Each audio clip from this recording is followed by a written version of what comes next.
It is going to be a new year soon when we do audits of our lives and map out structures for how we want our lives to be, all to make sure that we are not stagnant, definitely. That we are in time with how the world works and that we make continuous progress in our lives.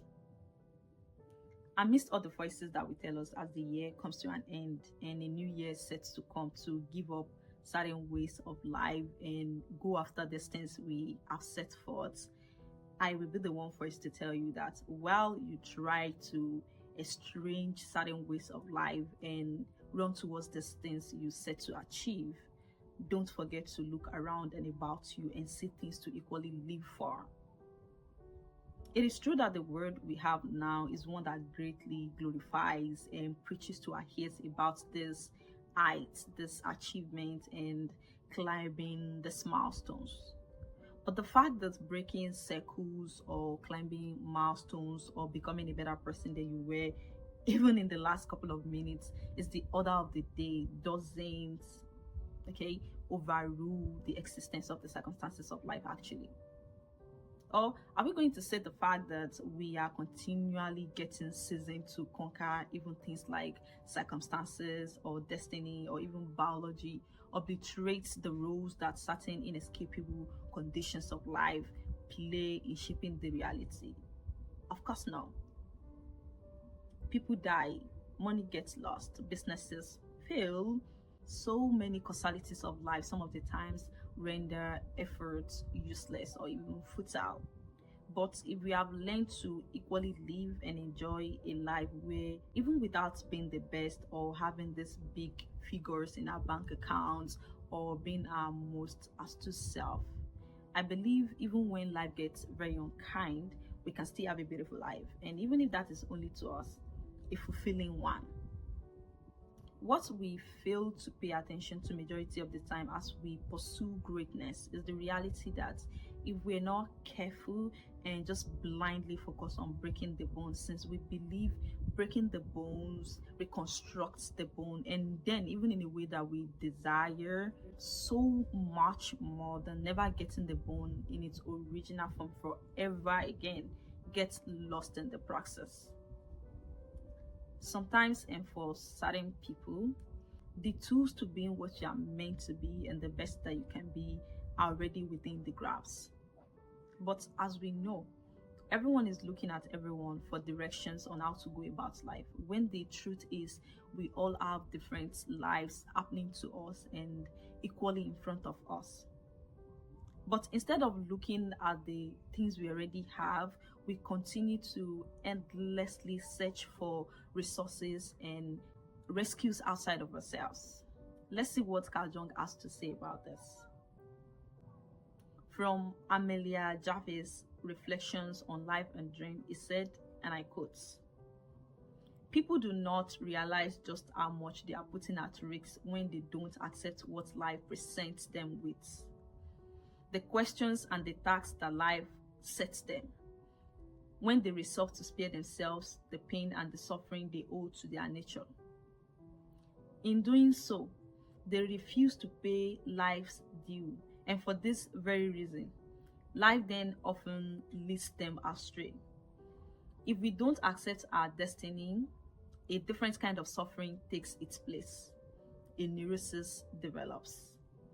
And I believe that life which we have to live is not as bad as a neurosis.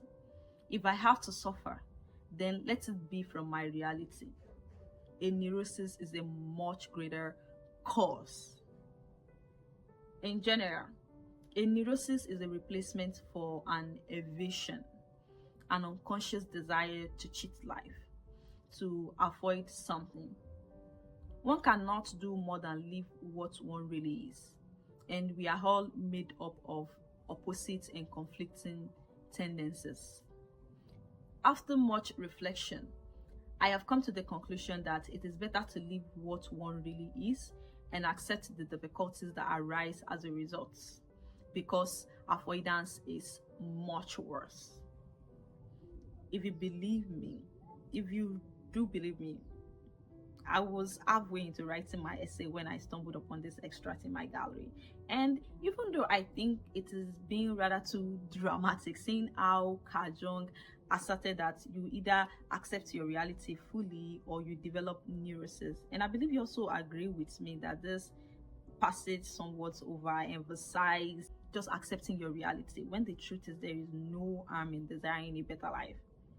I believe what is even wrong is being fine with your life even though you feel strained in it. In the end, however, I think we can reference to this extract whenever we try to examine the current state of the world.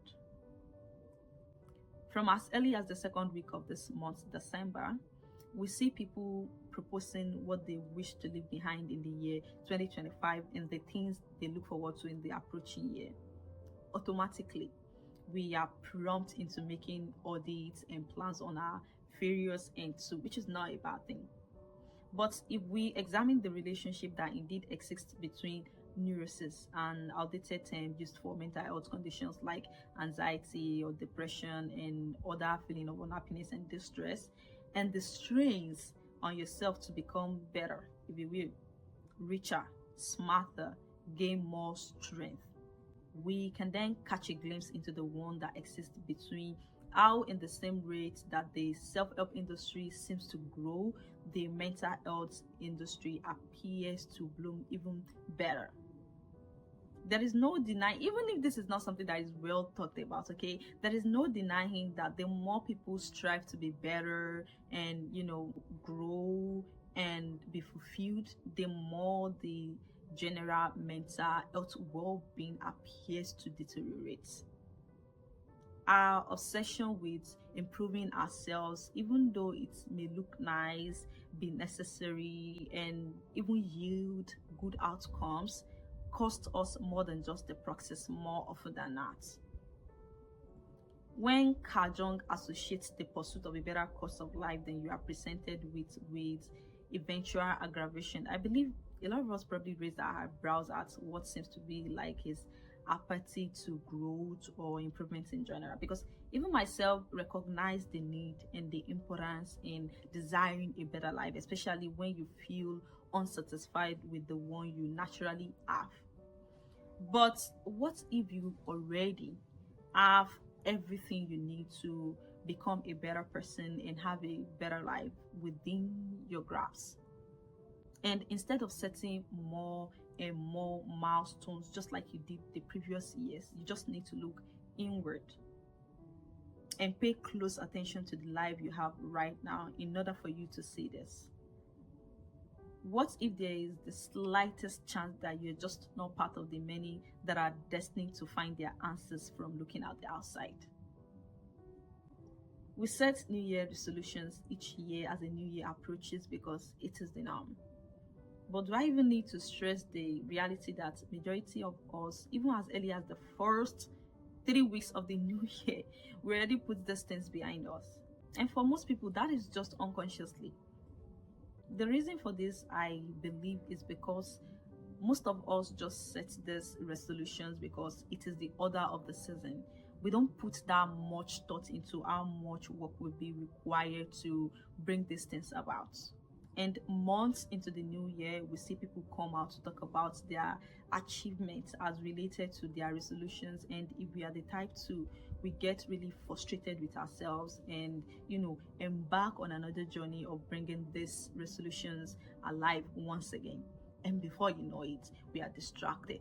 And when we are reminded, we beat ourselves up for this and try to go again. And it becomes a circle. The year rolls in and we are back to making fresh resolutions for the coming year. Little did we know that a large amount of our actions are motivated by unconscious and automatic habits that have been sown in us from our various life experiences and that are beyond our mere desiring and wanting of these things.